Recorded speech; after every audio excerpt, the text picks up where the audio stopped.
Hi, guys. Welcome to the Art for Everyone podcast, where Michael has a background in artist. He's been an art guy his whole life, and me, I can draw stick figures. So it's going to be an exciting time. We bring on some of Michael's friends in the business, and we kind of chop it up, get their insight. And Michael, take it away. Hello, everybody. Welcome to the show. So today we're going to have Johnny Tran of Thumbprint Gallery with us, and I'll introduce him in just a second. But first, I got to give a shout out to our sponsors because they make all of this possible. I would love for you all to check out Canvy, my favorite staging app for my art. You can try it 30 days for free at canvy.com/Carini. And I'd also love you to check out Swap-Ons. They are the coolest phone cases. With one case, you have unlimited swap possibilities. So check out Swap-Ons. You can get 30% off right now with code Michael30, all caps. So check that out. But today I wanted to bring on somebody from my past and a big part of my journey, because Johnny and Thumbprints were one of the galleries that gave me an opportunity back around 2009, 2010, when I had just come back to San Diego and was really trying to get my footing in. So, Johnny, let me go ahead and allow you to introduce yourself. Yeah, sure. Thanks, guys, for having me on the podcast. My name is Johnny Tran. I am the co-owner of Thumbprint Gallery. We're located in the La Jolla region of San Diego. And we started in 2009, I think. And we focus on pop surrealism, urban art, lowbrow art. We showcase emerging artists and sometimes more established artists. And I think that of the galleries that I've seen in San Diego, because I've really kind of paid attention to who does what here, because I have to, really given a lot of opportunities to a lot of different artists, and not just through your gallery shows, but through some of the other events that you've done. And I imagine that you've kind of had these connections and been able to have these inroads because of your time as a DJ. Like I remember the basic and stuff like that. Right. Yeah, so I basically didn't start out in the art world, the fine art world. I started out as a musician. I DJ'd for in the beginning, and I was DJing events that had to do with art, and I started organizing events that had to do with art with my DJ gigs at bars, clubs, and whatnot like that. And that's how I made all the connections to the local art scene, learned about the industry, and ended up opening Thumbprint Gallery in 2009 with my business partner, Paul Ecdao. Now, starting a gallery, it's a big venture, because I know that I've looked at like the ins and outs of it, and I remember looking at the costs associated with it, and there's a lot of overhead. So ultimately led to you and Paul deciding like, hey, we're gonna open a gallery. And you guys have been doing it for a long time. Like I've seen a lot of galleries open up a year or two and then close down. Oh, yeah, I've seen that all. Done this for a long time now, over a decade. Before you answer that question, I want to throw something in for that before we get too far out there, right? After you answer that question, I have to ask what lowbrow art is. I've heard highbrow. I'm guessing like kind of fancy. Lowbrow seems like dumb art. That's how I take it. But anyways, answer Michael's question and then go back to lowbrow art, because I'm really intrigued by that one too. Okay. What was your question, Michael? Well, go ahead. I think let's go ahead and cover the lowbrow art, because I actually could probably be educated on, exactly what that is and what differentiates that from other art. Yeah, lowbrow is an art style that emerged, I think, in the 80s, maybe as far back as late 70s. And it's basically a reaction to academic art in this more conceptual, and it derives from existing styles like comic book art, graffiti, illustration art, and pop culture. So is it like lower class, I guess? I mean, because like... Yeah, well, the term lowbrow, like, I can't remember the woman that coined it, but it was coined, and the people who were associated with that. I didn't like it, but it is the name that stuck. So it's not like a negative at all. It's just basically It's not meant to be a negative. It's meant to be as far as I can understand, it's not meant to be a negative. It's meant to be a reaction to elitist kind of attitudes in the art world. Gotcha. Some people have described it as a working class art genre. Gotcha. Okay, cool. And I'd say that sounds about right to me too. Right. And Yeah. I think that it kind of just opens up the doors to kind of inclusion and Mm-hmm. art coming from different cultures and stuff, because for a long time art has been seen as like the white male, like it's Sure. like such a small group of the elite, and it's like they're the gatekeepers that decide Right. which of their friends they let in, Right. whereas art really is for the people. For the people, you don't need a PhD to understand, but it can be very deep in meaning as well. So, but it doesn't have to be. And I think that that's important too, Vinny, because like what we've talked about, like sometimes you're like, well, sometimes I don't feel like I know the words to be a part of the conversation. And I think that that's where we really led people wrong for so long, to feel like you needed to know something to talk about how something makes you feel, because everybody can create something, and everybody. But that's in everything, right? I mean, you go to a winery, right, and you go, oh, this tastes, I don't know, fruit, and they're like, no, you're saying the wrong words. You're supposed to say earthy. You're supposed to say this, and you're like, whoa, what's wrong? Like, right. So everything we do, I think. Well, yes and no, because like that, you're like dealing with a very specific, different type of thing, whereas art is really kind of in all of us. We're all born with it to some degree, man. Now, maybe Vinny, your art is more selling real estate, but there's an artistry to what you do. And what happens is that I think a lot of times life conditions it out of us, because people are like, you're not good enough at this. You shouldn't do that. That's not practical. Don't go this way. Don't go that way. Do it this way. Whereas artists, like, we're supposed to break the rules. We create our own worlds and welcome, or should be welcoming, more people to it. Right. I would agree. All right. So let's go back, Johnny, to Michael's question. You and your partner, why did you guys open up a gallery? Right? That was the question, Michael? Oh, why or how? Yeah. Yeah, because I mean, it's a big investment. It's a big commitment. And so many people over the years here in San Diego have been like, oh, we're going to start this. Like, there was recently a gallery in La Jolla that opened up, and it was a beautiful space. Opened up around the pandemic. And Be free, right? Yeah, you see, you already knew, and they're already, and it was a beautiful gallery space, and they had some nice work in there. Well, we actually partnered with them for one show. We threw our 13-year anniversary party there. So we had a duo art show, one at the La Jolla location where we're at Thumbprint Gallery, and then Be Free. We threw a show at the same time, and then that was great. But yeah, now they're gone. Too bad. And I think a lot of it comes down to, and it's what I talk about, making it as an artist too, as a practicing artist, is that it really comes down to just your why, your drive, and just your refusal to quit, because there are going to be obstacles. There's going to be times that it's difficult. There's going to be times that the sales slow down, and you just have to say, well, this is what I was put here to do, and I'm going to make it work. And your gallery, you actually used to be in North Park on University, and now you're in La Jolla. So you even kind of, you've had to adapt, you've moved, you've changed some things, but you have found ways to make it work. Do you make money off like a flat fee from the artist, or do you get a salary? I mean, a percentage of what they sell at the gallery? How's it work? It's consignment, so it's percentage. Okay. Yeah, I think most galleries do it that way, but you can, of course, buy art and sell it, But so you have to have a pretty good idea of what's actually going to sell, because I'm guessing the space is probably expensive for you. You have to, you got to have and that comes with experience, trying to figure out what sells.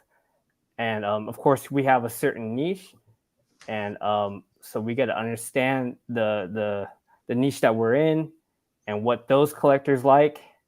And that comes from experience. And it's not always about the quality of the art, although that's super important, but it also matters promotions, marketing, and getting the price point correct, And then is there like a flat, I mean, because so there's, in real estate, right, there's an industry standard of what commission we basically usually work with, right? But then you have some people that basically do like a discount, right? They do kind of a discount thing. Is there in the gallery space. Okay, yeah, go ahead. Is there like usually a kind of a interesting standard of what the consignment percentage is, or is it like you're just trying to open your gallery and you're like, okay, I'm gonna go really low just to get some really good artists in here? I mean, there's no one body that decides what the industry standard is. It's really just what is happening in practice, and what I've seen is anywhere from 30 to 50%. There's no rules, you know. Are we allowed to ask you, Johnny, what are you at these days for your cut on it for your relationships with artists? Yeah, so we are now at 40%. I think way back in the day, we started at 30, and then for a while we were at 50, and now we are at 40. Oh, so you actually went from around 30, 35 up to 50 and then back down again? Correct. Mm-hmm. Okay. Yeah, and I do remember that from when I worked with you. I remember it being around 35. I think so, yeah. As an artist, I found to be really generous on your part, because most of the galleries that I've worked with and most of the industry standard that I have seen, and again, like industry standard, like there's a kind of a median, but that's usually 50-50. So when you were lower and being lower, it definitely is probably something very attractive for the artist. It puts a little more money in their pockets. It could, in theory. We were just starting out and kind of didn't know what we were doing. Isn't that how this is? Like the art industry is very much like that. It's like you have to kind of figure things out as you go, and you can know about business, but art business is unlike any other business. In a lot of ways. I mean, I bet you if you're an artist and if you've been working as an artist, you would have a much better idea of how to start a gallery than when I started, for sure. Well, and one thing that I know is that I would never want to start one. And yeah, good idea.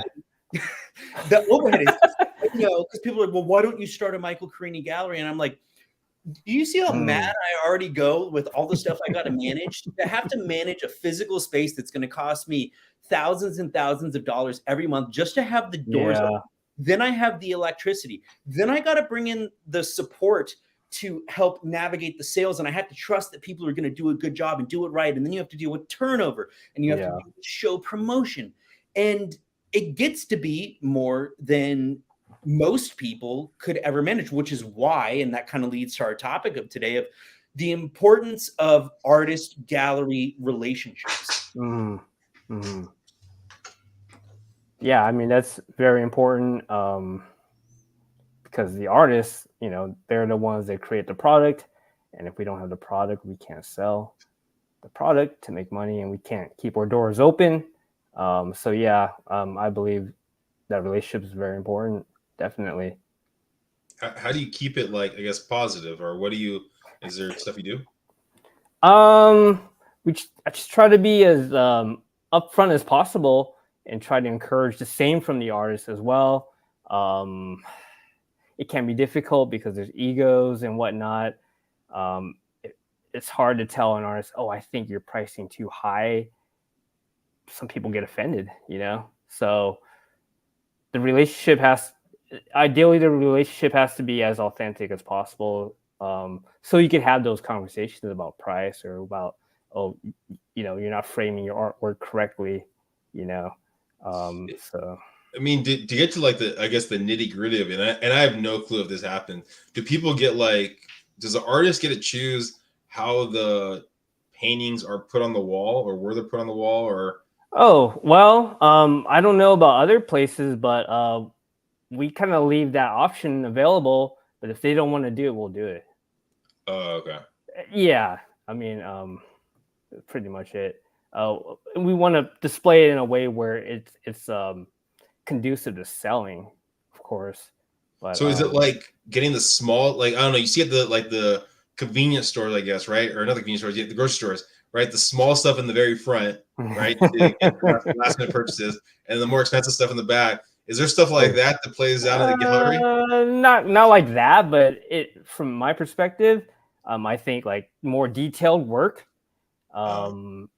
if should be eye level. If you have to double stack things, then maybe the less detailed work will be up top. Ideally, you shouldn't have to double stack anything, and it's just everything is eye level. But it depends on how much work you have for your show and how big the space is. So there's always that factor. The centerpiece has to be a strong piece. Am I answering your question or?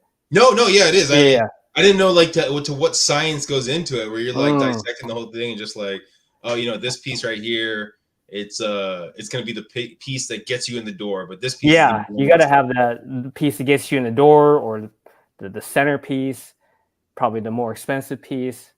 In my experience, shows do well for us, at least, when we have pieces that are a range of prices from low to high, and even prints. But each gallery is probably a little different. That's what's good for us. So yeah, I think the diversity in the repertoire definitely makes sense in terms of high price, low price, so you can kind of fill the spectrum. And then these days, are you doing solo shows or are you doing more group-based shows? We're doing mostly solo shows now. Okay. And then we're doing a couple group shows at the gallery, and that's at the main gallery in La Jolla. We do the pop-up art shows at Bar Basic, which are group shows. And those are almost all, those are all group shows. And we use that space to kind of scout for artists and develop artist talent and develop artist relationships too. So it's kind of like a foot in the door tryout. It's like a foot in the door tryout. Or if you're even a more established artist, of course, come show with us if you want. Yeah, because you really, as a gallery, have to invest a lot in the artist, because that real estate in La Jolla, it's no small amount. And funny enough, going back to something you were just saying a second ago, earlier on in my career, it was like a big deal for me to want to have like a solo show or like a 2-person show, because I think it was very much of like I want to feel like I'm proving myself. It was very much for the ego. But as I've gotten further along in my career, I actually find that I lean much more to the group shows at this point in my career. And the reason is because I find that because I'm kind of always doing something, sometimes it's hard to get people to come to my shows. And so if I have a solo show, you kind of put all your eggs in one basket. Whereas if you have a group show, you have everybody hopefully doing their part to promote and bring in an audience, which is going to create a larger, broader, more diverse audience, and hopefully lead to more generation of sales that will help everybody. Yeah, I mean, the solo shows, it's a lot of pressure for one artist, because you got to promote it, you got to create the work, you got to meet the deadlines, and it's all on you. If you're the weak link, then that's the whole show.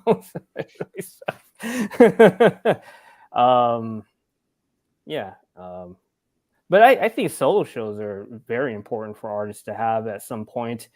I mean, it's just it shows that a for-profit gallery is willing to take a risk on you. It does. It really does. And that says a lot. And then collectors will see that, other galleries will see that, maybe bigger galleries or whatever. And if this gallery took a risk on him, that gallery's been around for a while, maybe we should look into him, or her. And the more solo shows, more or less the better, as long, better galleries, solo shows at better galleries, the more you can do that, the better for you. You've been in the business a long time. I mean, how much art do you actually buy yourself? How much do I buy myself?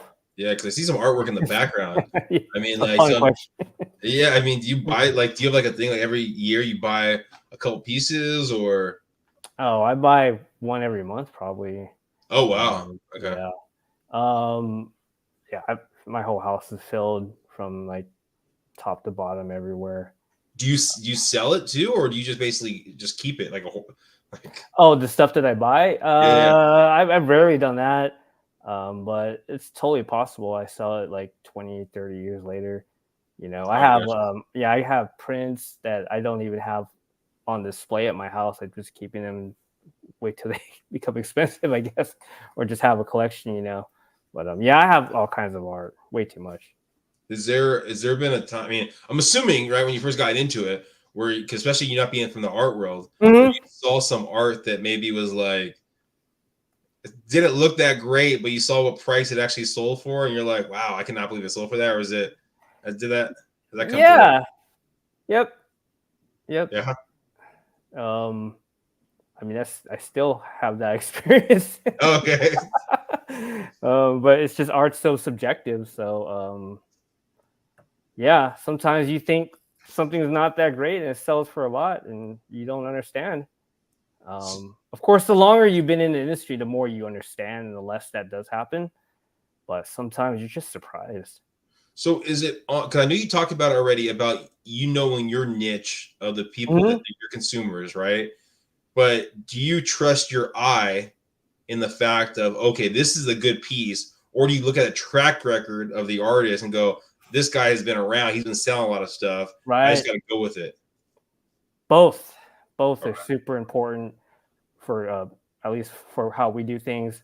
Yeah, track record. If we see you selling and we're looking at your social media, and oh, this guy is, you know, he's selling every show. We look at you know, maybe the artist website, and you see like this one sold, that one sold, that one sold, and it says sold on your store. That's very attractive, you know. Yeah, you have a proven track record, and you probably know your price points that will be appropriate for selling your art, because you have the data to prove it. So, and that really gets into something that I think a lot of the artists listening and artists that are kind of coming up in the game want to know about is how do I become more attractive to a gallery? So like, what types of things are you looking for? What types of things do you think maybe other galleries are looking for artists that are kind of just getting started out and like saying, hey, I want to show in a gallery someday? Yeah, I mean, show us that you've done shows, you know. Show us you have a body of work that's consistent in style, so we can kind of envision, oh, well, this could be a solo show. But if you're doing a million different styles, like you look like you're like 6 or 7 different artists, like we book you, we don't know what we're gonna get, you know. That's true, and I've run into that, and I've had that conversation with some artists, because there are some very, very talented, technically skilled artists.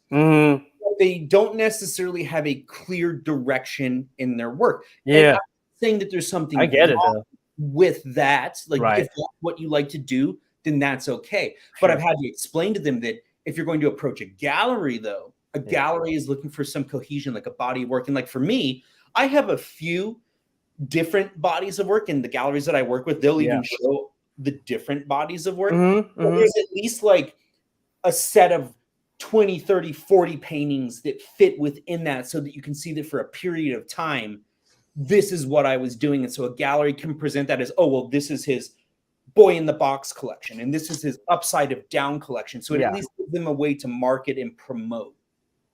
Right. That's what it really comes down to, is easier to promote an artist who has a consistent style. Another thing is what we like to look at, what I like to look at, is your CV. Like, show us your career trajectory. You've shown here, you've shown there, you know. And if you're thinking in investment terms, you know, as far as art commodity, and if that's part of your reasoning in buying things, buying artwork, you're looking at that, and you don't want this artist to quit after you buy his painting. Yeah. You know? So if you have 10 years of constant solo shows, 1 a year, he's unlikely going to quit. It's worth, you know, think more investment kind of factor gets factored in a little bit more. And yeah, you feel like you want to pull the trigger a little more confidently. Wait, so if they quit, is it more so because I thought when like there's less of a product, it's going to make it more, but I guess if they quit, they're not building their name up, right? Yeah, so a lot of people think that, you know, because you're thinking supply and demand, but but you're only worrying about supply in your scenario. You got to build demand first. Otherwise, your supply is irrelevant. Like I don't paint. I'll paint one tomorrow. My supply is one. That doesn't mean it's worth anything. Yeah, gotcha. Vinnie, were you just thinking that you're gonna do one painting, go back to real estate, and just sell that for the Yeah. cost? Hey, you know what? This is my $1 million idea. You can't get any more of these. Yeah, so, a lot of people think that, or like, but you got to build demand first. That's when supply matters. Yeah. If you don't have demand for your product, it doesn't matter what your supply is. It really doesn't matter. So Johnny is touching on something really important here with the artist resume, the curriculum vitae. Yeah. This is that's the word. I don't even know if I pronounce it right, but that's what I'm. I wish you knew what it was. I couldn't remember. Like a CV. But so essentially, that's an artist resume. It's like the shows that you've done, the awards you've won, your education and whatnot. And so this is an area where I would not necessarily advise artists to follow my lead, because in 2020. I burned my resume and just said, fuck my resume. Like every day I am working my ass off. And so people can look at what I'm doing. And so my reasoning behind it was, I don't want anybody to give me an opportunity because of what I did yesterday or what I did 10 years ago. I have done so much and I am doing so much all the time that I want people to look at what I'm doing right now. And if people want to work with me because they see what I'm doing right now, then let's work together. But I've also kind of been in a position where I could kind of get away with that because I've been in the game for a long time and I've done a lot. And if you just kind of Google me, you'll find some stuff. But I was thinking about this yesterday. But it's difficult. It's difficult to find out about an artist that way. You only have so much time. You want the potential gallery to see within a minute what you've done. Not, I need to spend half an hour to see if this guy, whatever he's done. Johnny, so you talked about partnerships, right? You and the artist, the gallery and the artist, right? So I know there's probably some artists that are a pain in the ass to work with, right? So on a scale of 1 to 10. Oh, no, you're jumping the gun a little bit. On a scale of 1 to 10, really easy to work with. You're about to throw him under the bus. I saw that. So you're saying he's a 1 out of 10? Like no. He's great. He was very professional. Oh, okay. But I'll be honest, and I am not always easy to work with. And what I mean by that is I think, and I was meaning to do this for one of my personal live talks that I do upcoming. I think that sometimes when you know your value and you know what you want and you demand what you want, people may label you as difficult. But it's just that I know where I want to go and what I want to do. So each time I talk to a gallery, I say, this is what I want to do. This is where I want to go. This is what I'm willing to work with. These are the terms I'm willing to work with. So some people may call that difficult, but I think it goes back to what Johnny was saying of just being very transparent and honest, because I do have to have the conversations with my gallery of, hey, the economy's been pretty brutal this year. Do you want to do a sale on your work? Should we reevaluate the pricing on this piece? Should we go up in pricing? Should we go down in pricing? And you need to be able to evaluate those things and strategically and have conversations. Right. And by allowing the gallery to be a part of the dialogue and the conversation, it's a relationship, and the relationship needs to be one of balanced reciprocity to truly work. Because like a relationship with a partner, like a romantic relationship, if you're making all the decisions and you just don't ever listen to your partner, like, maybe you're getting your way, but overall, that's not a healthy relationship. That's gonna. It's probably fun. What did you say? Joking. Not if you're not getting your way, it's not. And if you're the one not getting your way, it's not fun at all. But you're totally right. You gotta be completely open with your business partner. Essentially, that's what the artist is. Now, your contracts that you do with artists, how thorough are they? Because I know that there's some galleries where it's just like, okay, we have a contract, but it's basically like, hey, it's going to be on consignment. It's just a couple lines. There's not a lot of that just 20-page boilerplate BS that people do for legal contracts.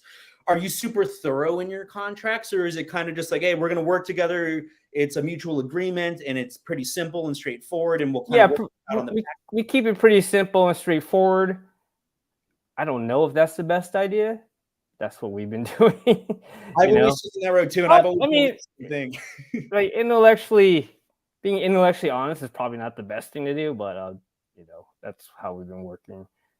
but ultimately, like, those are the people that someone like me wants to work with. I'm Yeah. a person, like, I'm a person of my word. And so it's like, hey, if we shake hands, if we have an agreement, that's what we're going to do. And we Right. need to adapt things to make it work. But I mean, when you're talking about business and there's money on the line, there's careers Yeah. on the line, Mhm. it's complicated sometimes. Yeah. I mean, generally in business, I think you should have things in writing, but you know. Do are most of your sales walk-ins or online? Most of the sales happen at the opening reception most of the time. So, and the opening Cool. reception is the first night of the exhibition, which is, you know, usually a month, and most of the sales happen then. And then after that, between walk-ins and online, I think online's a little more, but walk-ins happen too. So do you have a lot of partnerships with other galleries, or is that like, Partnerships? yeah, like, oh man, we have this event coming up, throw out some of your people, you're up in LA, we're down in San Diego. I mean, things like that. Are you guys totally separate? Like, I mean, like, is it you competing against them because you have the online platform, or do you guys like, hey, you have access to this one artist, they have a different artist up there. There might be some, like you said, collaborations locally here. Yeah, But if there are we do that. collaborations outside of like San Diego, like you talk to someone you Oh, know. I mean, we've done Europe. collaborations outside of San Diego. Yeah, Okay. I've collaborated with other gallerists in Los Angeles a few times, and within San Diego, mostly within San Diego, we've collaborated. But yeah, I'm looking to do more outside of San Diego too. So how does that work? I mean, because is it the person that makes a space? Is that how you split the 40% that you're getting, or is it you're bringing to the Oh, table to yeah, like I the could digital? flip it any way you want, really. Okay. Yeah, there's no one way to do it as long as all parties agree. So yeah, maybe some, like, I think in LA we hooked up with another gallery, like one that just started up, and we did um uh a show. Somebody, what's a very famous uh who made Beetlejuice? Who's that guy? Oh, Tim Robin. Burton. Tim Tim Burton. Burton. Yeah, we did a Tim Burton themed art show, Oh shit. and this was like, in LA, and this lady had a lot of connections in the film industry, and she actually had some Tim Burton actual art in the show as well. So, and she was the one that rented the space and handled all that. But I came in because I had experience, and I set up a show for her and kind of showed her the ropes. But yeah, that's the collaboration that we did pre-pandemic, maybe like 7 years ago maybe. Gotcha. That's one of the things I've loved about your gallery for all these years too, is that you have done, like, we have our gallery stuff, but we're also going to like do this event and have you. And I think that your background really kind of plays into that, but you've also been more willing than many to collaborate. And that kind of goes back to something that I've talked about a lot with artists, in that it's that with other artists, they are not my competition. We can feed each other. And I think the same goes with galleries, is that sometimes galleries, especially in the same area, will look at other galleries as like, oh, well, if you get a sale, then that may have been a sale that we could have got. But I think that if you can strategically collaborate, it just kind of benefits everybody. And I did want to ask, so I know down here in North Park for a long time, it's no longer, but we had Ray at Night. Is there something like that in La Jolla that you participate in, like one of the weekly things that you do month? Oh yeah, we have first Fridays, La Jolla Art Walk. So there's like maybe 40 galleries or something like that participating. So every first Friday, 4 to 7 p.m. That's when we have our opening reception for our new exhibition. So yeah, in La Jolla, and I think that's been going on for a while. It started and stopped, many times. But yeah, this is going now. I was going to ask you if you coincided your openings with that, because I think that would drive a lot of traffic. Because I know that what I've experienced over the years is that when you have like one gallery having an opening, people may come, especially if it's like a group show. Sure. But when there's a reason for people to come out because there's food and there's a handful of things they can do, people are much more inclined to. Oh yeah, it's much more strategic to have a all, how do you say, all boats rise kind of mentality. I think usually art galleries tend to thrive more when there are other art galleries around, despite what a lot of galleries may think, because instinctually you think you're competing with them, and yeah, you kind of are, but you still need like a concentration of art galleries to attract people, because like you said, driving a huge amount of time to just a one art gallery, some people might not want to pull that trigger, you know. Yeah, and what you're showing might be different than what Quint is showing, Right. or Harvey Stevenson is showing, and there may be different price points, and you may be just because it's a new exhibition, it's different art application, so it kind of gives people a broader variety. But somebody that stumbles into their gallery and goes, "Oh, you know, I like this artist, but I can't afford that $30,000 painting," may look into your gallery and be like, "Oh, you know, here's a young up and comer, and their work's $500." And so you might have that appeal to them where they're like, "Oh, you know, I can get," especially because La Jolla is an area that a lot of visitors will stop by, a lot of tourists. So I'm curious, do you get a lot of tourist traffic, do you find? Yeah, we get tourists, especially in the summer. And the first Fridays, yeah, we get some tourists, definitely. But I don't know if they're a significant amount of our sales. You know, we'll sell some little prints and stuff like that to the tourists. Sometimes we sell a bigger thing, but usually most of our sales come from locals. Do you find it's locals well beyond La Jolla, or do you get like a bulk of stuff from the just vicinity around you? I think it's a little more concentrated from La Jolla and the vicinity around us, but no, it's very diversified within San Diego, though, for the most part. Maybe a little bit leaning towards our locale, but not by a lot.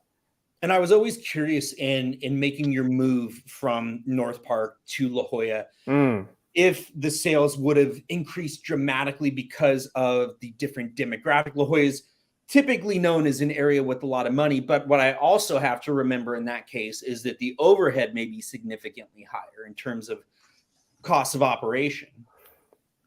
I think the range of cost of overhead in La Jolla can get higher than North Park, but it also has a lower range as well, and the rent is actually pretty similar, honestly. And you got to remember that La Jolla is, you know, one of the wealthiest, you know, places in the country. So what does that mean? They're fully gentrified. Yeah. So that means the fluctuations in monthly rent is very minimal, and it's really the fluctuation of your established rent is what causes businesses to fold. It's not so much the number itself. If you can make X amount of monthly rent work for you, now if the next month it goes up times 2x, then or 3x, which has happened in North Park, then you're done. But if my X in La Jolla is supposedly a little higher, but it never changes, and I got my business model working perfectly for that X. How's the customer, the La Jolla customer, differ from the North Park customer? You talked about basically kind of gentrification, where North Park has been getting gentrified over the last 15 years like that. Well, oh yeah. Well, when we were there, I was basically one of the first gentrifiers of North Park. Thumbprint Gallery, you know, we were. I remember we were in North Park and in our first location, and we still have like hookers across the street. You know, people selling crack like literally across the street from the gallery. Well, that's why you have the best parties. What'd you say? Yeah, I had the best parties. Well, it also prompted us to change our gallery hours from later in the evening to in the day. I was like, you know, that wasn't very well thought out. So was it like, I mean, more looky-loos that couldn't really afford the pricing. Oh, I see. North Park versus La Jolla. Well, I mean, I guess at that time too, you probably had people that were, I don't know, like, I don't know, I don't know the right word to describe it, but like people that maybe wanted to be in that scene but weren't there yet, or were you getting people that were kind of hating that you were trying to gentrify their neighborhood and like? Oh, you know what? We didn't get anybody hating. I don't think people fully understood what gentrification was then. Yeah, at least the people that we were around. So, there's a guy, one of my close friend that, I mean, they moved down to Barrio Logan and they were getting a lot of negative publicity down there. Yeah, there's kind of a cultural thing there too, because it's known as Chicano Park is there, and there's a whole other element there. But North Park, I mean, we didn't experience any of that. No. Yeah. I remember your openings, and it was nice too. And admittedly, for me as an artist and as somebody that's neurodivergent and has trouble getting out, it was nice when we had, like, I loved when you were down here, and I loved when we had Ray at night, because it gave me an opportunity to be able to kind of go and be a little more involved in the art scene than I am in some ways today. Like, I don't get out nearly as much today because there's not as much. I mean, there's stuff opening up, but it was like, it was the thing to do. Like, people would call me up and they'd be like, "Hey, Thumbprint's having an opening right down the street." And people would swing by, pick me up, and we'd go. And it was such a great time coming to see the shows and everything going on. And there'd be a packed house and there'd be people out front. And that's one of the big things that would attract people, is that it was like, "Oh, what's going on over there?" And I want to thank you for I feel like you were instrumental in kind of driving the art scene here in San Diego up, because I left LA in 2006 after graduating, and I came back to San Diego because this is where I grew up. And I said, "Oh, well, it's a smaller art scene here, but I can be a big fish in a small pond. I can be instrumental in developing and cultivating the art scene here." And I feel like Thumbprint, as much as really any other contemporary gallery I can think of, has been instrumental in helping the scene grow here. I think you've been a big part of that. Oh, well, thank you for recognizing that. Appreciate it. Just trying our best. I mean, when we started, the scene was very small. I mean, I think it's still pretty small, but in relation to LA and other cities, in relation to LA and and everything else, as far as like, number of artists, number of galleries, and number of buyers. But yeah, when I started, and really I started a business, and I started into the art scene in 2007 with the DJ and promoter stuff like that. And when I was doing the Bar Basic Tuesdays art shows, I mean, we were the only really opportunity for that kind of thing for artists looking just to get their first show. So we were always like packed, and just tons of submissions for art. But now there's a lot more. You could probably do a group show one a week, if you wanted to, because there's a lot of those types of art shows out there. At a certain point, it got oversaturated with too many art events going on. And it gets overwhelming too, because I mean, on your part, like you're managing a lot with all the things that you're doing. You're saying it's overwhelming because I was doing too many shows? Just that, and like, even just for like an individual to manage a lot of events, like with me right now, podcasts, with the multiple galleries, with the creating new work and the social media platforms, like we get stretched far thinner than I think a lot of people realize. And to manage a gallery, you have to put on a lot of hats. You have to do a lot of things. So yeah, there's definitely, I see what you're saying, oversaturation of the market in the industry. Yeah. But also, like, it's also gets to be a lot for you, and feeling like you need to keep up with, if this gallery is doing this many events, well, we got to do that many events too. It gets to be really overwhelming. Yeah, it can be. Because we were still up until like 2014, 2015, I'd say we were still kind of a hybrid business of art gallery and also event company, and we would do these art events at the bars and at the breweries and whatnot. Is also have the gallery as well. But so what I was saying, how it was oversaturated, is because there were just too many art events and not enough artists in San Diego to fulfill that need for art in all these art events. There were too many pop-ups in breweries and whatnot. But that oversaturation was not fueled by a demand for art as far as people buying art. There's more a demand for artists to create art events, for breweries and bars to make money. That's a really good point, and that's a thing that I still notice going on a lot right now. Like, I'll get requests of like, "Oh, well, we're doing this little event for our business," and part of me wants to support them, but part of me is like, I show with several galleries, I got to be kind of picky about who I work with and the opportunities, because I don't want to stretch my work too thin, and I need to make sure that it's being, at this stage of my career, that it's being presented right. So I think that it can be great for artists that are trying to break in and just get some visibility, because you had mentioned that what attracts you as a gallery is artists with shows on their resume. So it's a good way to get those initial shows. But yeah, I see what you're saying, because I felt the same way of like, every week I feel like I'm getting a handful of requests of like, oh, like our little juice stand wants to hang some artwork. And I don't support them, but I have to be particular about where I put my work because of the value of it and all that goes into it, because this is how I make my living. Wait, so presented right? What does that mean? What? Presented? So just presented in a way that is going to be professional. Like, is the gallery, like when I work with the gallery now, what is the percentage arrangement? What's the commission split? Are you going to do physical promotion? Are you going to do a card? Are you going to do an email blast? Are you going to do a blog post? Are you going to do an interview? Are you going to bring in your elite collector base to come look at my work? Are you going to specifically mention my work to them?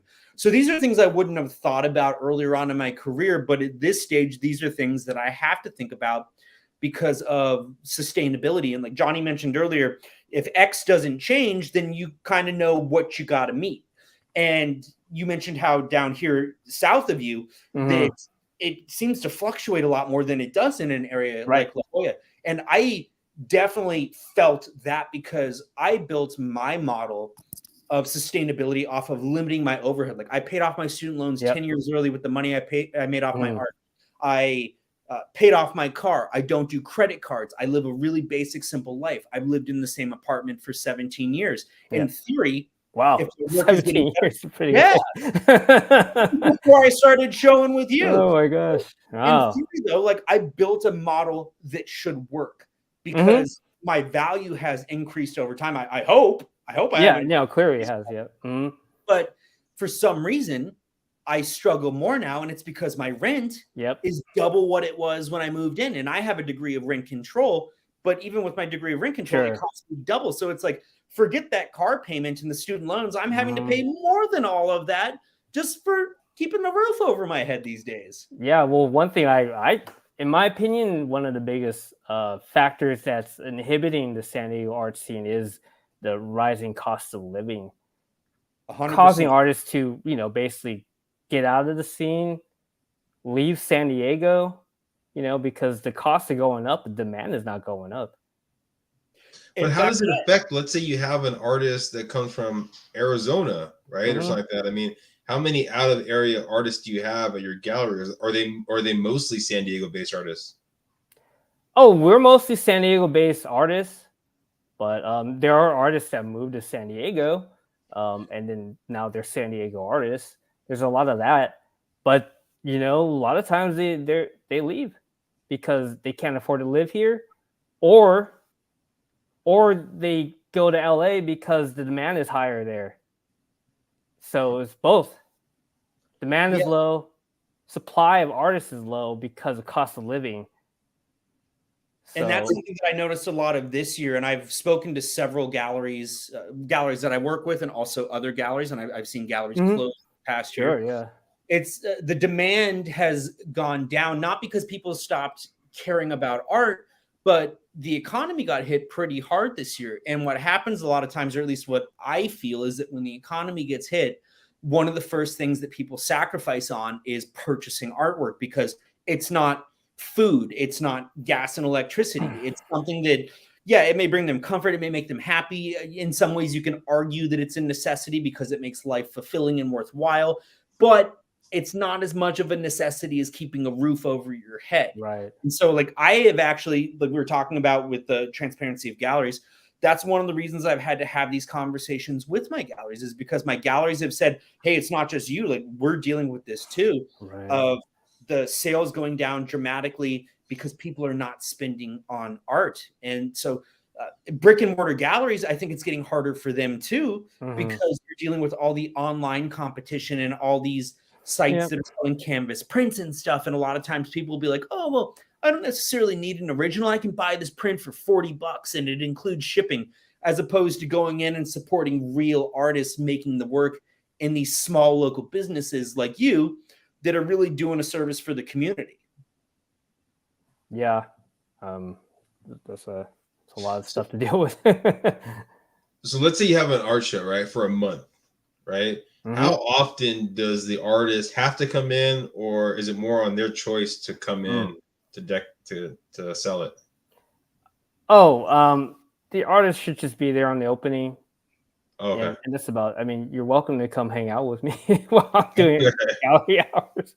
Sometimes they do. A lot of times artists will, and this is good. This is a good thing. Artists will bring, throughout the month, they'll bring their friends, make a day out of it. Like they'll meet up with their friends at the gallery and then go to the beach after, because we're right by the beach, or go to the museum after. So, so sometimes the artist does come through throughout the month.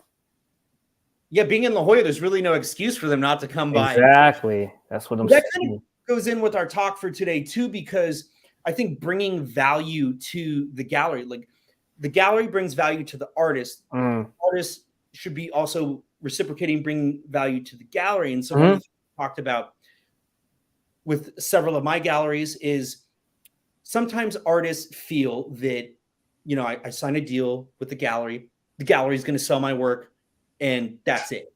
But galleries, I think, like it when artists actively promote, tag the gallery, share, repeat. Like you have a show up for a month. Why are sometimes artists only sharing it once? Like share it. Like you have an opportunity. You have work on exhibit. It benefits and behooves you to share this. Share what you're doing. Share the gallery. Make the gallery want to work with you more on an ongoing basis. Like build that relationship, cultivate that.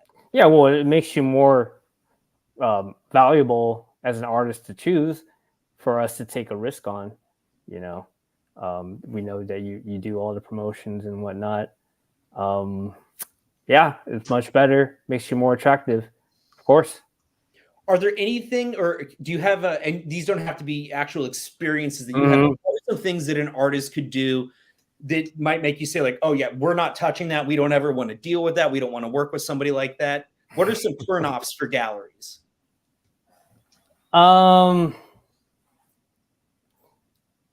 Just, being kind of, what do you call it? Elitist, I guess. Okay. Yeah. Like, oh, I'm actually too big for you. which kind of makes me wonder why you're talking to me then. But there's a lot of bad attitudes.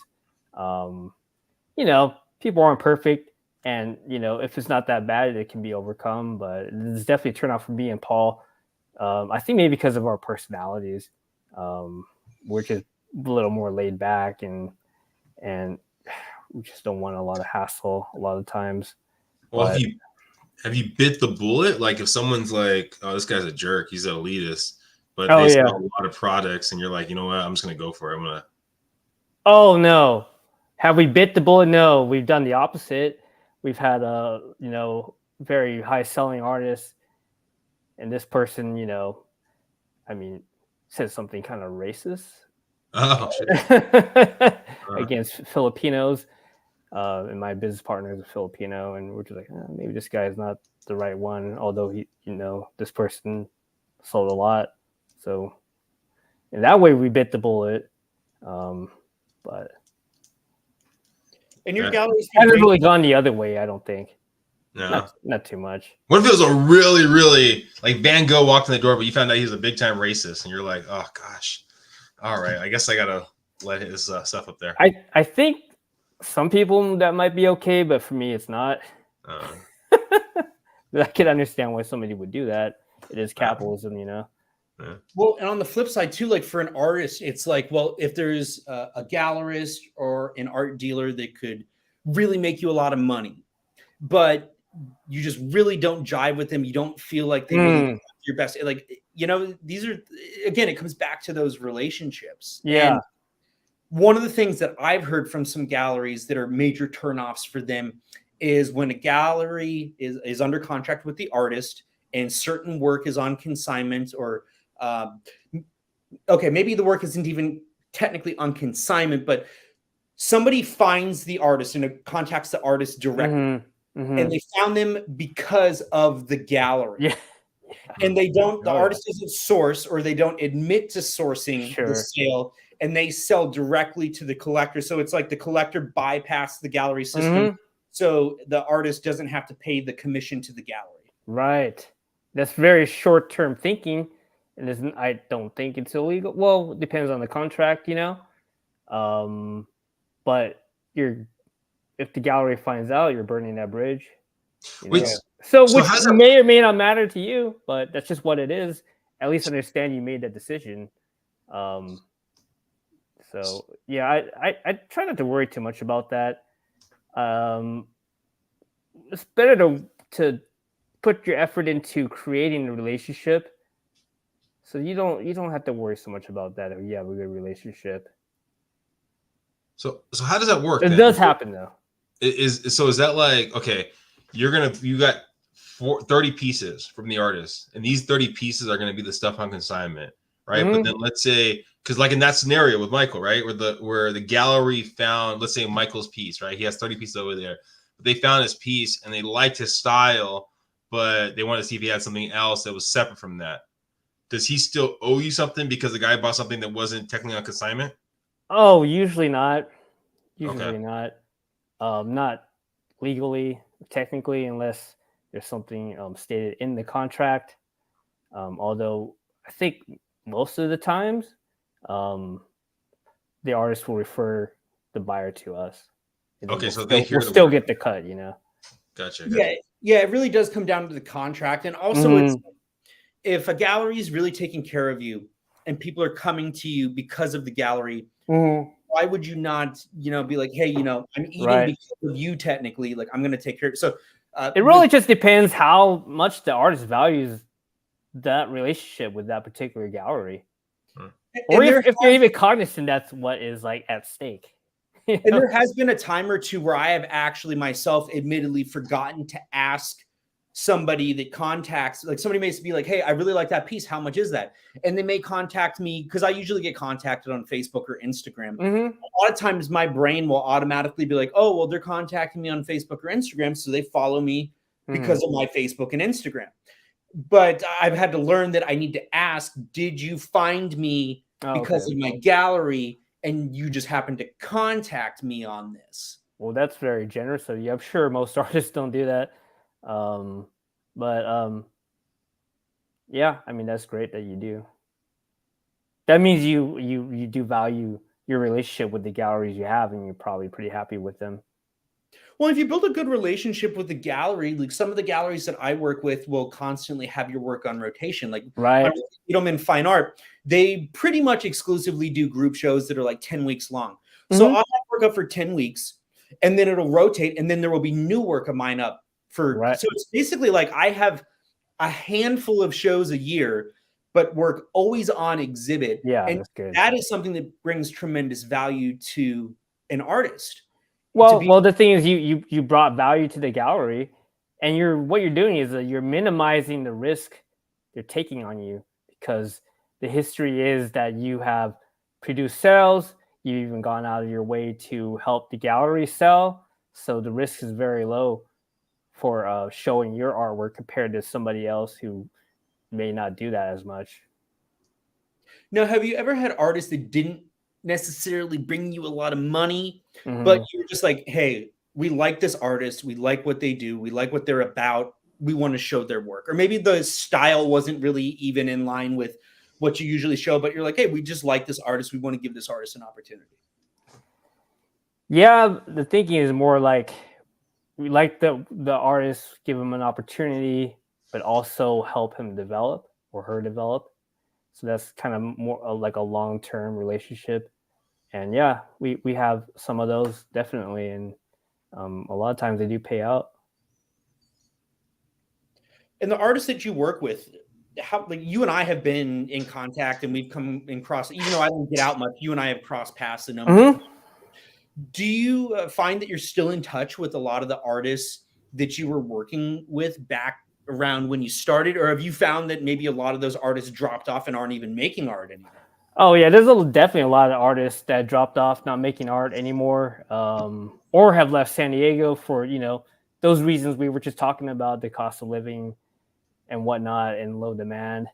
But yeah, I'll still keep I'll still keep in touch with a lot of artists that I've worked with before in the past. I think when you showed with us, it was like a 2-man show, if I remember. Eric Wixton, yeah, Eric Wixton, and I was in Seattle, no, Portland, and I ended up meeting up with him like this year.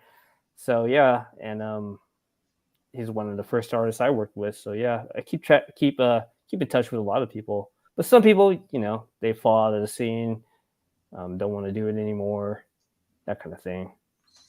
You ever thought about getting into the art game yourself, draw any pictures, or do you draw any pictures or painting stuff, or? No, not really. Yeah, it like requires like a talent and discipline and patience, and I don't have any of that. Well, you were Michael, you said he was a DJ, right? You were a DJ before? Correct. So I mean, that's kind of like a creative kind of like mind. I mean, so are you doing other stuff that's like, I guess, relatively creative that you're? Yeah, I create my own music, a little electronica, kind of down tempo. Oh, still doing it? Kind of, yeah. Well, this is not DJing though. This is creating my original music. But I don't DJ anymore though. I was curious about that because I've always wondered, like, I would think that you might use the gallery, especially like the openings, as an opportunity for you to DJ those events to kind of like merge the things together. Yeah, I used to do a little bit more of that, but I think it just makes more sense for me to be selling the art, during the opening receptions. True. And then you did mention though that you're not even doing as much of the event stuff anymore. That just the gallery stuff. Just gallery stuff.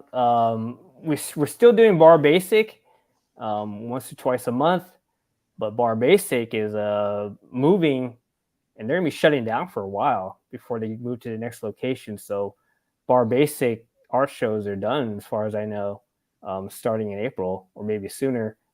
But yeah, so after that, we're done with the kind of regular pop-up art shows at bars and clubs and whatnot. But for a while, we were doing like 3 or 4 monthly things going on top of the art gallery. Yeah. Did you find that drove a lot of people, traffic to the gallery, or increased visibility, like with social media? It definitely increased visibility, but it was a strain on time, and resources, and ultimately, I kind of regret going in that business strategy direction. But hindsight is 2020. But yeah, I kind of, because I saw there was demand for those kinds of events from bars and clubs and wineries and whatnot. So I kind of leaned into it when I should have like stepped away from it. So I think you did a good job with it though. And I mean, it definitely made me notice you more, because I can see what you're talking about in terms of like the positives versus the negatives, and overall the cost may not have been worth it, but I mean, it did make you stand, and even if it was just for a period of time, it does stand out in my memory. Like so the positive was there. I'm pretty sure the negative outweighed the positive, honestly. But yeah, my mistake. The biggest thing is I misread kind of the market supply and demand, and I kind of, the market was oversaturated. It was hard to get any traction on those events to make it worthwhile. So I should have been pulling back on the events and just focusing on, maybe just the gallery, maybe just a few events. But instead, we're spreading out our following like way too much. And yeah, mistake learned. Mistake happened and lesson learned. That's the nature of art, though. It's the nature of life. To success. So, I think Michael talked about it, right? Like getting the vibe right with the gallery, right? So if you were talking to an artist, right, you're trying to help out an artist, they were like in a different country or something, whatever it might be, and they're trying to find out, hey, is this gallery right for me? Are there questions that like the artist should be asking the gallery besides, I guess, the commission or the assignment cost and things like that? Before you even ask anything on the gallery, research the gallery, look at the website, see what they show, and does your art fit? Which seems to be, it's subjective, but it's just super important that you do that and you're not just kind of spinning your wheels and wasting your time. But it's really hard for a lot of artists to understand that for some reason, particularly emerging artists and whatnot, people trying to get their foot in the door. But the analogy I always make is like if you have like a club, it's a jazz club, it's called the Jazz Club, but you're not going to pitch your country music band to that jazz club. Like, why would you do that? Well, didn't they you say they specialize in jazz, so don't offer them country. You're wasting everybody's time. So that happens to me a lot. Like, we have our style, our niche, and then artists will come in with just not bad art, but just stuff that we don't show, like plain air, scenery stuff. And well, this is great landscape work, but we don't show that, Well, yeah, and like abstract work, the nature of the work that I do. Like, right. I would love to work with you more, but it's like it would have to be for like a show where you felt that it was like, oh, it kind of makes sense to bring it in here because it's not necessarily what you normally do, type of thing. Yeah, correct. Although I wouldn't say we don't show abstract, but it does have to kind of make sense in certain ways. And you're absolutely right too in the assessment of, is it the right gallery for me?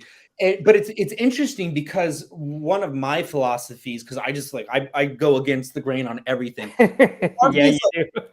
I look at the galleries and I'm like, okay, so my work, fit, but I want it to fit, but not too much, because it's like you want to fit, but you want to stand out at the same time. Yeah, that's it's true. Like you don't want to be what everybody else is. So it's a really weird thing, because it's almost like if you make work that is truly unique and truly different, sometimes you don't fit into the contemporary dialogue or the conversation of what's going on, because you may really be the avant-garde. You may be at the front doing the stuff that nobody else is doing, or really pushing the boundary and doing something new. And sadly, the stuff that is like the most amazing stuff often isn't appreciated in its time.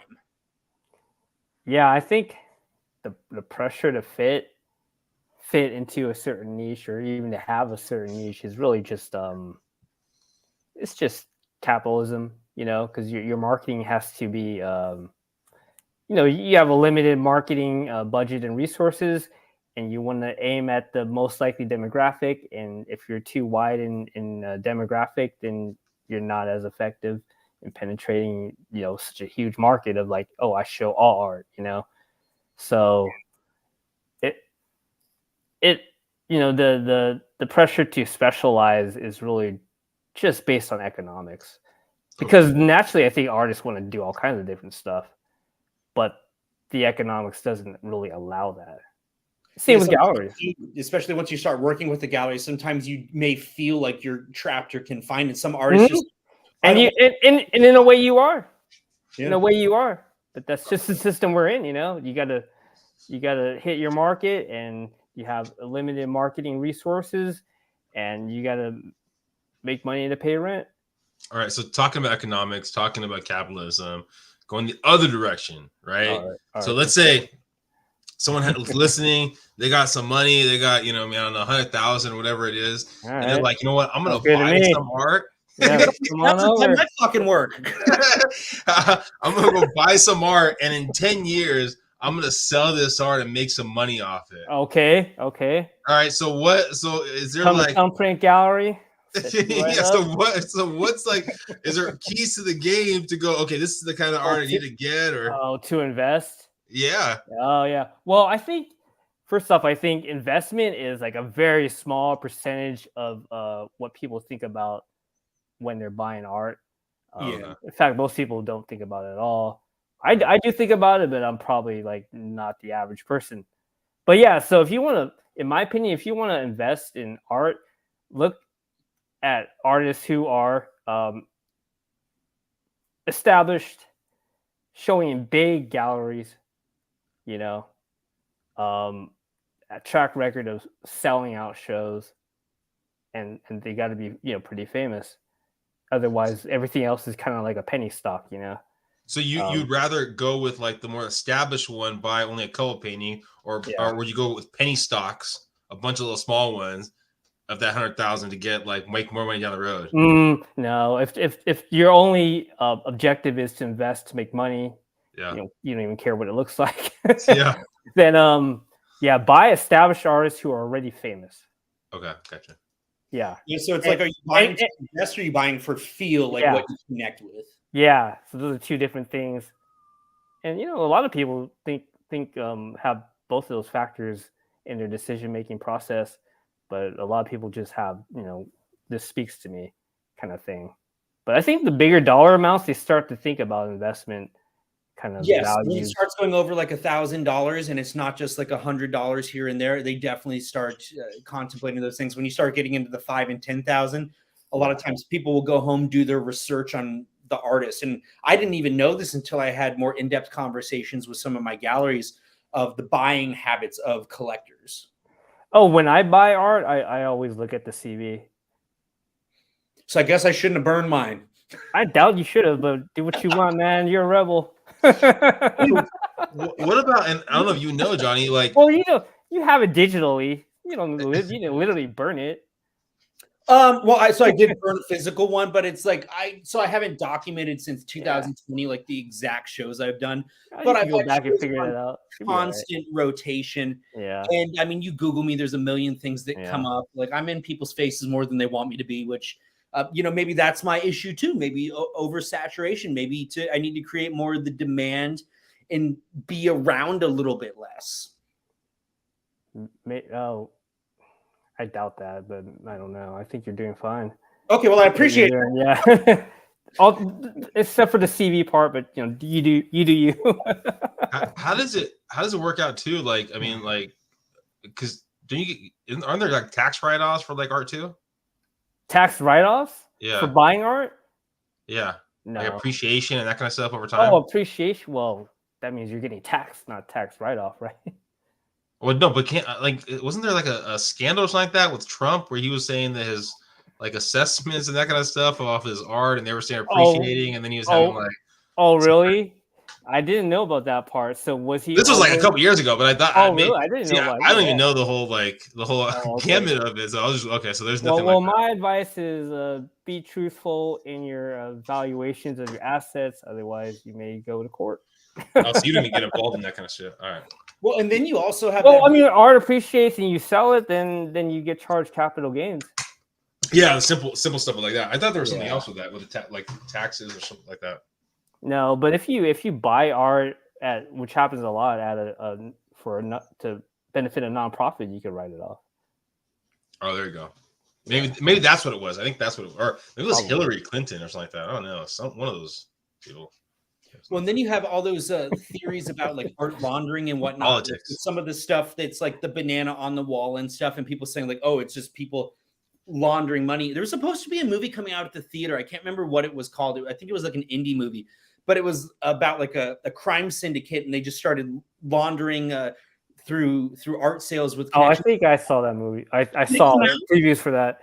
Saw previews for it. I didn't see it, but so that's not a big thing, the laundering of money in the gallery scene, Johnny? I have no idea. I mean, Right I don't answer. know. Right answer. You can talk to my attorney about that. Now, Johnny, Paul, go ahead. Paul's been a wonderful person to work with too. Now, Paul works in education, right? And he works with like nonprofits. I think he works for he doesn't work in education, but maybe he did before. But yeah, he works in the kind of the medical field now. Okay. As a marketing person. They may be a nonprofit, but yeah, so that's what he does. He's like a marketing branding professional. So does he handle that side of the business? Do you like each have your duties that you handle? Yeah, he handles that side of the business, and does all the graphic design and all that, and I'm more of like the business strategy person and accountant, bookkeeper. So you have a big Rolodex, or not fucking Rolodex. I mean, I'm what the hell? Showing my age, You're right? aging yourself. Yeah, exactly. Look at Rolodex. You have a long list of people, right? That you know in the art scene. I mean, I know digital list. Email list. There you go. So you have like, I know you talked about basically graffiti art and things like that. Do like developers or like business owners that have a building that they want some artwork on their wall ever reach out to you and go, hey, I want to get your feedback, Johnny? Who should I reach out to about doing this mural on this wall I have? Oh yeah, we that happens, regularly, definitely. And sometimes we'll set up a commission for an artist. Okay. And we'll take your usual cut or whatever. So yeah, that's happened. Oh, it does. Okay. Mm-hmm. In fact, that's how we got the money to move to La Jolla. We made a big commission sale, many years ago, and that's how we ended up moving to La Jolla. And one of those really can just open up new doors for you. And I think that once you are dealing with the gallery, or I should say businesses, when they can talk to a gallery and get the referrals or the references from the gallery, there's a level of trust there. So when an artist works with a gallery, it's like a stamp of approval that I think it just opens up new doors. I think so. For artists, yeah, I think so, to a certain degree.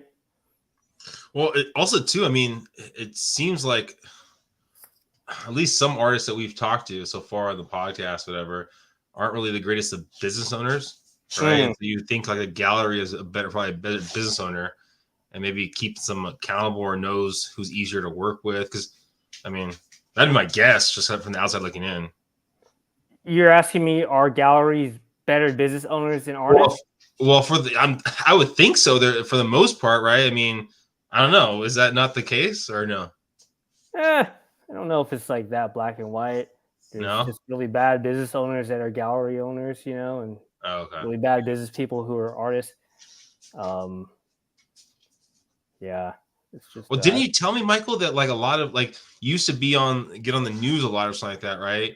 Because you were like one of the rare artists that would actually pick up their phone and like be there on time, right? So I think a lot of artists may just not have the business acumen, or they may not want to move into that realm. It's like when I was going to art in that realm, doesn't matter if they want to or not. If they're not moving into that realm, they're in denial of reality.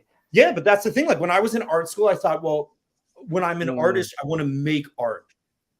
And I never really wrapped my head around how much the business I would have to manage until I was immersed in the business. And then I realized, okay, well, I can learn these things and I can do these things and I can find a way to make it work, or I can stick to my stubborn ass idea that I'm going to do it this way. And I may never get it. Now I'll admit I do things my way, but I have embraced doing a lot of things. Like I've embraced the suck, doing the things that other artists do. And I've learned to have no choice. Ask for my opportunities. And I've learned what artists won't do. And so if I will put myself in positions of like I remember when I first walked into your gallery, I said, hey, I'm coming off this assault and battery accident. I created all this work. I'm looking for a gallery to show this work. And if you would like to work with me, I would like to make the agreement that I will commit the work to you. Like, I remember that conversation with you. And you looked at me and you're like, okay, well, this guy's pretty clear that he's going to show this work and he's going to show it somewhere. And we have an opportunity to show it here. Right. So I can't say that I am the most confident person, but sometimes you just have to have that era of like asking for what you want. And the worst that can happen is Johnny could have said, well, we appreciate it, but you're not right for us. We're not wanting to work with you. And even if you get the no in the art world, you have to get used to the no's. Like art, you're going to hear no more than almost every other industry. For every yes that I've gotten from a gallery, I probably got 30, 40 no's. Yeah, I think that's a good attitude. I think a lot of artists are just scared to ask for what they want. Even just like the group shows at Bar Basics, some people are very intimidated. And my message to them is like, don't be intimidated. If it makes you feel more comfortable, attend a show and try to meet people in charge. And don't be afraid. And you just be prepared too. Be prepared too. You don't want to waste people's time. But it really comes down to like believing in your own self-worth as an artist. If you think you are worth something as an artist or even as a person, you're going to be as prepared as you possibly can, but you also be not afraid to ask for what you want. Yeah, and that's an interesting thing too, because a lot of us artists, we do everybody, but artists, everybody, we have insecurities. Oh yeah, or we don't feel like we're ready. But the truth is that nobody's really ready for anything. So at some point, you just say, well, you know what? I'm not quite ready, but if I want to do this, I have to take a step forward. And so by saying like, okay, well, I've never shown work before, but I'm going to try this basic thing. I'm going to try showing work at basic. It allows you to kind of ease into the experience. And as you're doing it, learn about, the presentation. If your work isn't clean on the edges or you don't have the right hanging hardware. Make those mistakes. Yeah. And then the next time you could be a little bit better. And then the next time a little bit better. And as you do that, even if you're not a super confident person, because I'm not, but as you get going, you will become more experienced and it'll get a little easier and the confidence will start to build even if you're not aware of it. Yeah, and I think that's the real value of what those pop-up Bar Basic art shows provide to the art community. It's an opportunity for artists to make all the mistakes, I've seen them all. I've seen artists, bring stuff that's not even physically hangable. Like just the painting on a piece of wood, you can't hang it anywhere. Oh, well, mistake one. Now, next time you're not going to do that. And it helps to figure out price points and talk to other artists too at the shows that you are a part of and ask them what their journey is. And I think that's very helpful. And I do wish that other artists would be more supportive of other artists and stop viewing them as competition. But I guess that's why we're doing this show. We're trying to bring it all back to the people. We're trying to help out. We're trying to answer the questions. And God knows that I give all the milk away for free because I'm certainly not bringing any money home a lot of days. That's why I'm on OnlyFans now as Art Daddy. So. I'll have to check it out. Just be aware. It's about art, though, right? What did I get myself into? So it's a little art, but it's like this. So I've had artists. I know you work out a lot, so maybe. Well, yeah, and so I had somebody actually message me the other day. It was a guy, and he said, "Hey, I've been told that maybe I should consider going on there and like doing something art related. Should I do it? Like, what's your experience been?" And I said, "Well, I've only been on there for a couple weeks, and my page is predominantly an art page, but it shows more skin. There is a little bit of muted, like there's not like full on, like it's not. I wouldn't call it sexual, but it's like." If you're in and you've done like hosted some figure drawing classes, I think before, right? Haven't you? Yep. Yeah. So when you host a figure drawing class, you have an art model there that is naked. Like correct. Nudity is not necessarily sexual. Right. So, like, I play off of innuendo and fun, and I play off of like the thirst trap and like whatever. Like I don't personally, again, we're talking about confidence. I don't think that I'm like all that much to look at, but I try, I put effort into what I do. And so if people want to pay for that, but in going back to what we're talking about with business models and sustainability and finding things that work, I needed to switch to a subscription-based model to ensure earnings, so I can start making sure that I'm not just giving all the milk away for free, so to speak, Yeah. and to find a way to grow and to navigate through the different struggles that I'm facing. And I figured, you know what? This is a platform that not a lot, like there's a few artists on there, but Sure. not a lot. Mhm. So if I can be somebody to break into this niche and kind of turn it into something, I can be the person like the San Diego art scene that kind of helps it grow and maybe brings in new people. And at the same time, it can allow me to work with some of the ladies that I know in the industry, and we can cross promote and work together. And I pass no judgment on the lifestyles of anybody else. I dig it. Yeah. So Very, it's kind I of like just the outside the box thinking. Yeah, it's pretty good. and that's what you have to do as an artist. You got to find creative ways to make it work because there are so or many. As a business person, really, not just artist. Think outside the box. Yeah. Yeah, I mean, it's such an oversaturated industry. You got to find a way to stand out from everybody else. And so, you know, like we'll see where it goes. It's still so early on. I don't know, but like I've only been on there for 2.5 weeks and I'm already in the top 36%, which I feel like I was never expecting to get that high as a guy. Yeah. I know that like I figured girls on there that are more explicit things would have major audiences, but I wasn't expecting anybody to tune in to what I'm doing. So we'll have to see if it continues, but I was willing to take the chance and kind of see where I can take it. All right. Yeah, I like it. Have fun Instead with of giving away the milk, he's showing you how the milk's made. Wow. So yeah, I am curious. It's about art though, right? I want to make sure one more time. It's about art, right? Yes. It's a mixture. It's a mixture. Like, now it's a mixture. Okay, interesting. So like what I've been doing so far is I'll have videos of like me like talking about like underpainting techniques. And I'll be like, so this is a technique of how to, but I'll be doing it like shirtless and stuff. So it's like, I'm being very serious and talking in like the soft Bob Ross tone, but it's like, I'm shirtless at the same time. So it's like, I don't care why you're tuning in. If you're paying for it, you're paying for it. Right.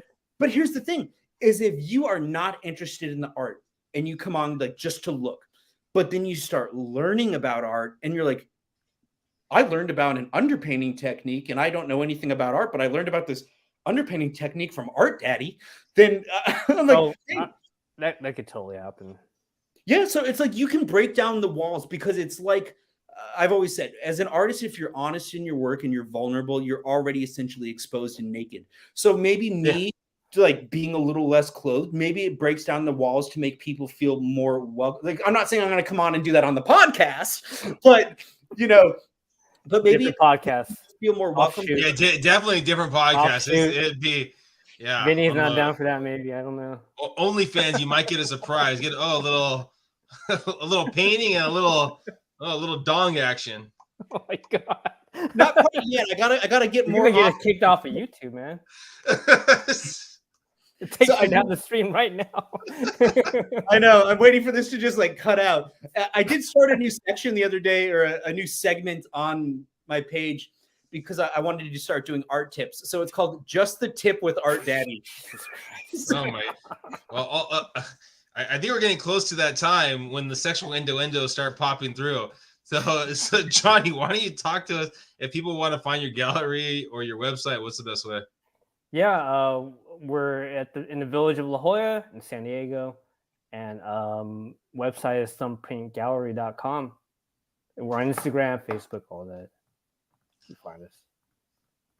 And Johnny, I want to thank you for being on today. I appreciate all that you've done for me because I feel like I wouldn't be where I am in my career if it wasn't for you. And I know we haven't been in touch quite as much, but we ran into each other at one of my openings. Yeah, that was great seeing you. So I just want to say, though, that I do recognize and appreciate what you and Paul have done for me. I would love for you to work with you again in some capacity when the time is right and it works for you. And I want to thank you for what you have done for all the other artists in San Diego or that have passed through as well, because sometimes for me in my art journey, that's one of my core memories is that with you. That's a part of key component of my art career, my art journey. Yeah, thank you so much for saying that, and I appreciate the podcast and what you're trying to do, helping other artists. Very needed. And as we move forward, well, maybe we'll talk to you. And if you have an artist or two that you want us to talk to, maybe we'll give them visit on the podcast too, because I really do believe that community support is super important, harder and harder. And local small businesses, we need your support. So go check out those galleries. Seeing work in person is a different experience. So if you are visiting, and anybody that visits San Diego probably goes to La Jolla, I would love for you to stop by and check out Thumbprint Gallery. They're doing a lot of good for the community. They've done a lot of good for a long time, and they deserve your support. Thank you. Thank you guys for listening to the Art for Everyone podcast. If you're listening to this on like iTunes, Google Play, Twitch, all those different platforms, Castbox, whatever. I mean, watch us live too. So we're on YouTube also. So watch us live out there. If not, just subscribe, share, and hopefully we're getting some other artists. They're going to be able to talk all the stuff about Thumbprint Gallery and give us an inside scoop on Johnny. Right. He's really like behind all the dirt. Thank you guys. Thanks.